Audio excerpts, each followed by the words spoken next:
What we could do was design a game or design a festival on a game platform. Customers want fresher experiences online. A furniture retailer and a music event organizer are working hard behind the scenes to deliver just that. One of the first things that I did, which was create a central interface that is shared with everybody. From creating avatars to improving software, tech is a big toolbox, and nothing beats the right tool.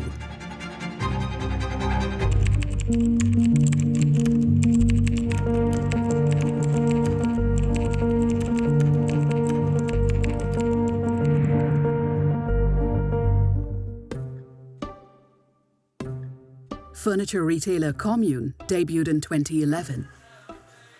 So like I say, the laser, how? Yeah, the laser cutter, how? Office. I think you can bring it to Bring to Tagore. Brothers Joshua and Julian Koh and their cousin Shi Wen Gan started the company. Commune was created to really come up with new designs and retail concepts and to reach out directly to the consumers. In 2019, the trio capitalized on VR and AR technology to enhance the customer experience online. So our new website has a lot of features, one of them being augmented reality. If you scroll through the website, you're able to see a 3D model where you can rotate around and view the product at all angles. And if you click on the augmented reality button, we're able to pull out a life-size view of the product in your natural environment.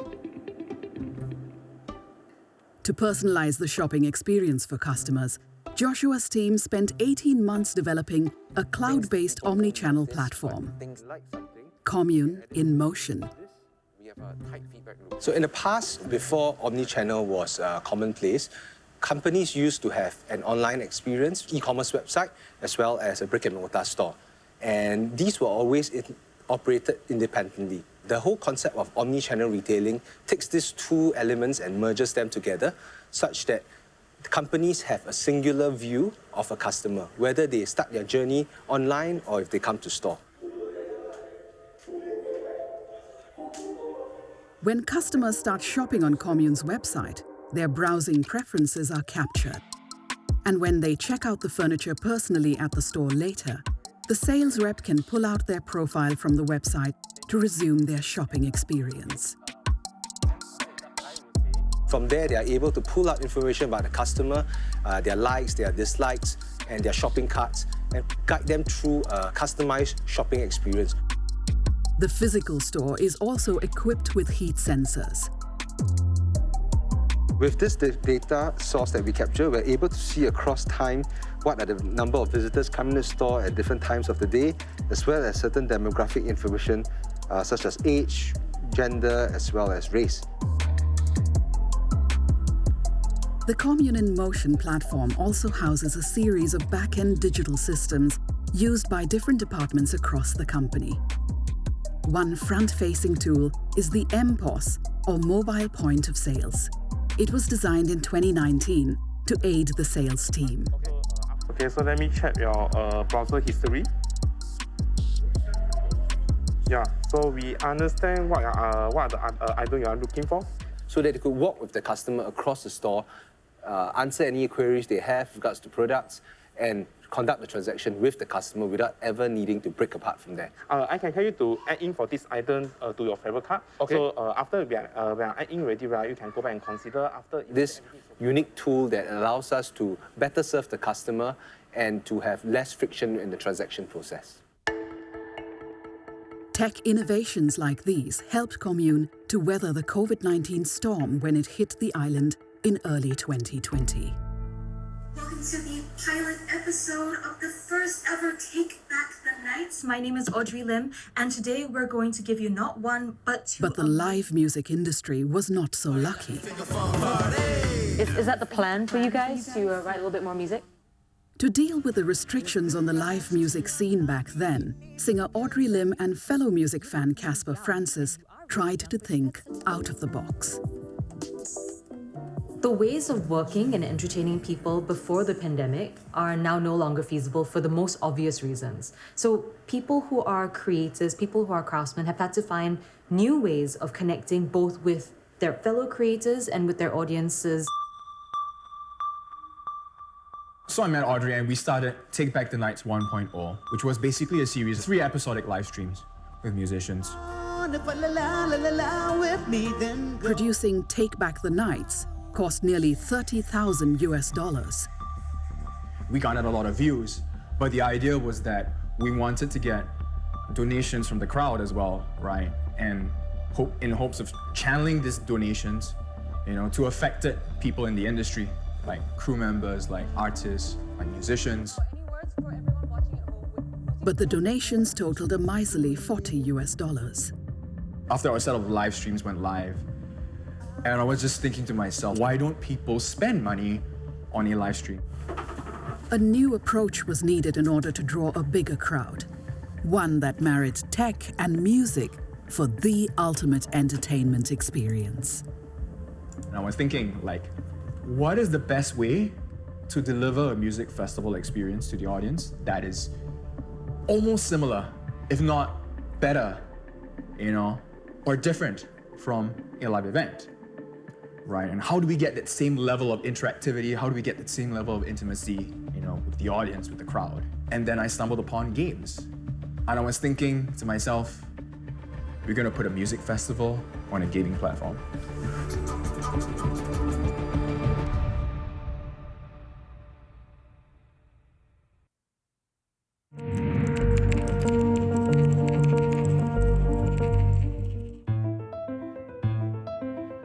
A report in March 2021 revealed that more than 78% of Asia-Pacific consumers were omni-channel shoppers. More retail businesses are capitalizing on integrated digital solutions to bring customers the best shopping experience both on and offline, like the furniture retailer Commune. In 2021, Joshua embarked on a plan to digitalize all back-end updated product information for the front-end sales team. This meant upgrading the Commune in Motion platform and the MPOS system, which were already in use since 2019. Head of the digital initiative, Malton, is leading the project. So if I'm a salesperson and when a customer asks me about the details of a specific site share, all I need to do is press one button and I'll be able to pull out the stock information, which comes from merchandising. I'll be able to pull out the marketing information, key selling points, which comes from the marketing department. I'll be able to pull out the lifestyle images, which comes from our design department. And that's essentially what the MPOS is all about. The biggest challenge for Malton now is to upgrade the MPOS system in such a way that it can house all 7,000 possible permutations of over 400 products in Commune's current catalogue. For our sofas, we have 11 fabrics that you can pick from.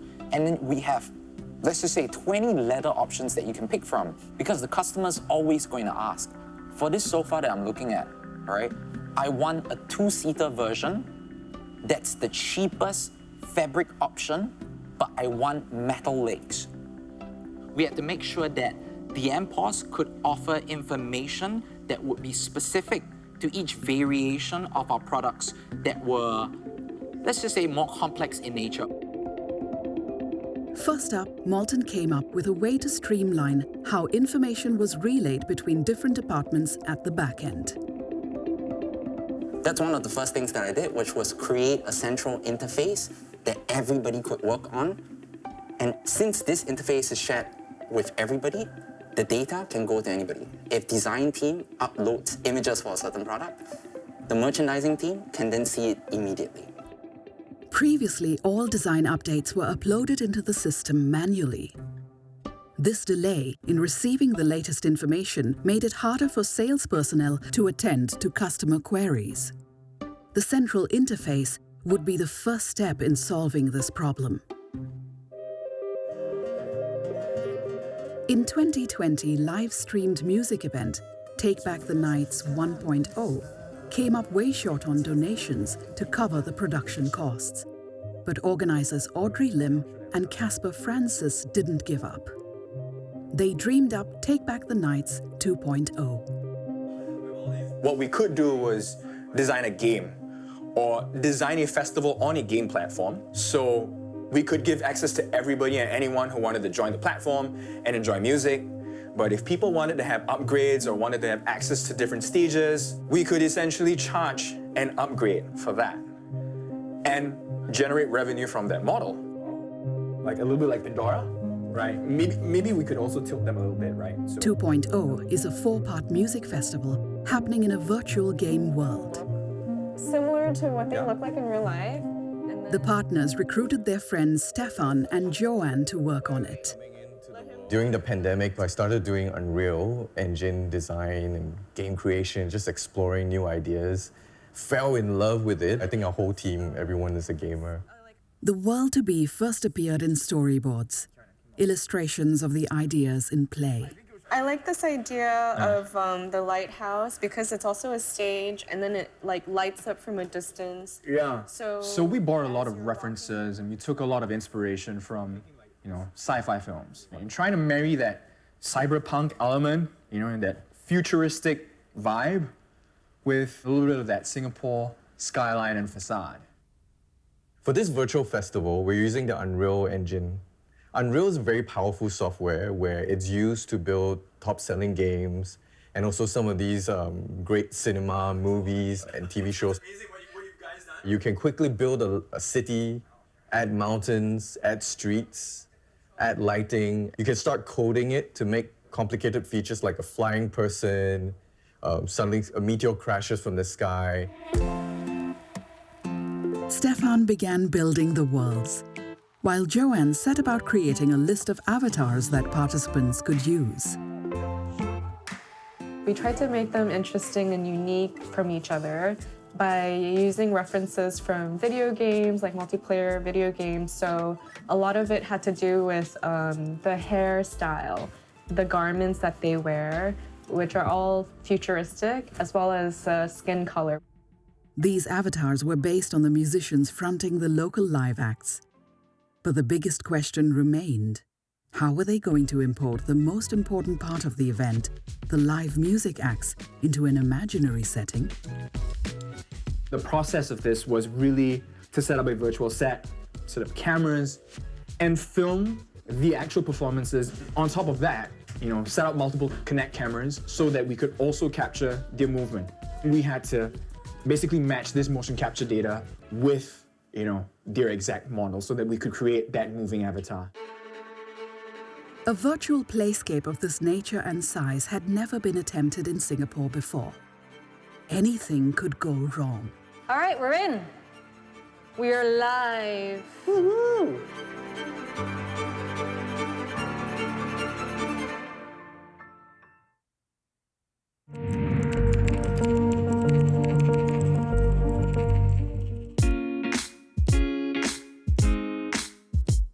In order to improve its overall omni-channel customer experience, furniture retailer Commune has been upgrading its InMotion platform and MPOS system consistently since 2019. The MPOS is a front-facing tech solution utilized by the sales team. The developer tasked with the project, Molten, is testing out the newest upgrades with the sales team in store. Part of the test is called a UAT test, stands for User Acceptance Test. What this means is that the user, which is the person who's using the functionality, should have used the feature and deemed all the problems that it's supposed to solved. So the principle here is a single product can contain a lot of different information associated with it. So when you have an entire product development workflow, in essence, from the beginning, ideation, all the way to the end where it's already in stores. At every point, there are always going to be different departments that are contributing information to that product. So you need to make sure that the back-end departments during the product development cycle are also feeding in information about the product when it is required. So the first page that our internal departments comes to is right here. So they can see products and they can see variants, and within each tab, there are sub-tabs associated with it. They could find a specific product, and once they click on this product, and they can see that the currently selected is a Meta Lounge Share, they'll be able to see all of the different variants that are associated to it. And bear in mind that this here used to be done from an Excel sheet that was then emailed to somebody, but right now, if you do it here, it's live. The upgraded system can even send out push notifications. One of the major things that it does is that it alerts the specific department whenever a prior action by another department has been completed. So here you see to be created. What this will do instantaneously, and I'll just give you an example right now. If I can just take this right now, it will immediately send an email out to our marketing department saying, hey, merchandising department has just given you a task. My name is Jeremiah Wong. Jeremiah Wong. Okay. But this was not the only upgrade. The search function in the MPOS system was also boosted. For like the old MPOS, for every item that we search, it has to be precise down to even the alphabet. The old one, we have to like go precisely. Maybe this item is our Tiara 3-seater sofa. I have to search the exact same thing like Tiara 3-seater sofa. I cannot be like Tiara sofa 3-seater. It just doesn't appear. So it has to be very precise. But for the new MPOS, right, I can just search like 3-seater Tiara sofa and it will still appear. I have a contact right here. Yeah. So, yep. And I saw that you have your address input inside as well. Okay, so do you have any further questions in regards to like the bed frame that I can help with, or would you like to proceed with the order? Now, with the MPOS, whenever a customer comes in, and if they wanted to find out more about a product, whether you're a part-timer or a really experienced sales staff, you'll be able to give them the information that they need right on the spot without spending too much time about it. Malton hopes to have all the upgrades implemented company-wide in a few months' time. But, you know, the different number of permutations there is. So Astrid Bit has 554 different variants associated. Commune's digital journey doesn't end here. So we can try this. Yeah. Oh, yeah. Glass, huh? Very nice. Nice light. Yeah. Hey, good idea. Good idea. So in 10 years' time, I hope to see Commune grow to be a global brand with brand presence across the globe, and also to be a brand that people can recall when they think of furniture. Not just furniture, but everything that revolves around communing and bringing people together. So concepts such as co-living spaces, concepts such as opening hotels or more F&B establishments. Your side face.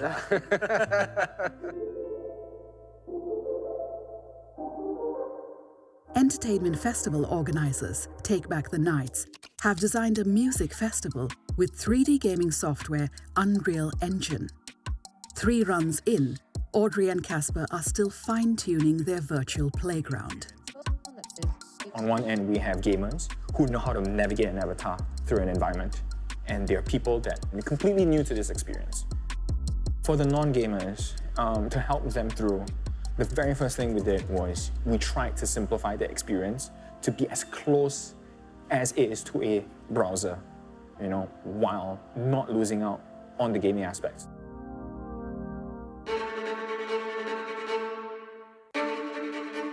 TBTN 2.0 is almost ready to go live.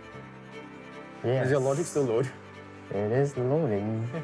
Admissions fees are $14 per pax for a 3-hour experience. All right, I'll just try to get in there. The gates officially open at 5:30. If anything is not fixed, it cannot be fixed anymore. Now we just need to troubleshoot where we can and just enjoy the party. All right, we're in. We are live. Woohoo! Nice. Okay, try to add me. Audrey's Audrey. We gotta get on the Discord channel as well, guys. I am on the Discord. Honey, I am on the Discord. Oh. Through their avatars, customers get to open up a whole new world virtually. If you wanted to find out what was on, how to go where. This is the menu with the schedules of all the different things going on. What stage is playing at what time with which artist, what panel is going on. It's all there.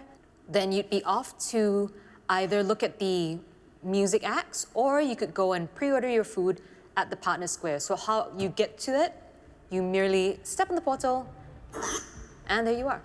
You are here at Partner Square. There's no animation. Maybe I'm doing it wrong. And the best part about this experience?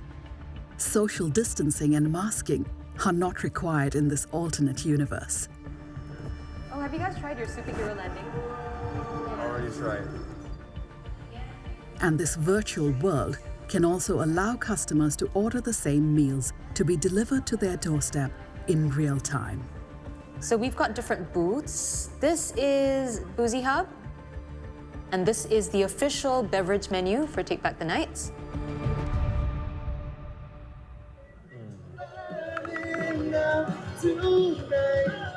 For users who have not been to live events in a while, this is a game, music entertainment, and F&B all rolled into one big party from the comfort of their home. It really brings you to the concerts itself, the food and drinks that you can order. Carnival-like atmosphere. I like that I could catch my favorite band, especially during COVID, dancing and interacting. So take back the nights, man. Take Back the Nights 2.0 featured 15 live music acts. A Singapore first, it offers a peek into endless possibilities for future concert experiences. Caspar and Audrey are already gearing up for version 3.0. What hybrid events have done is that it's opened up doors for us to explore other digital realms, to be able to take that physical experience and expand it across other nations, other countries, or to a wider target audience that can't experience that. Oh!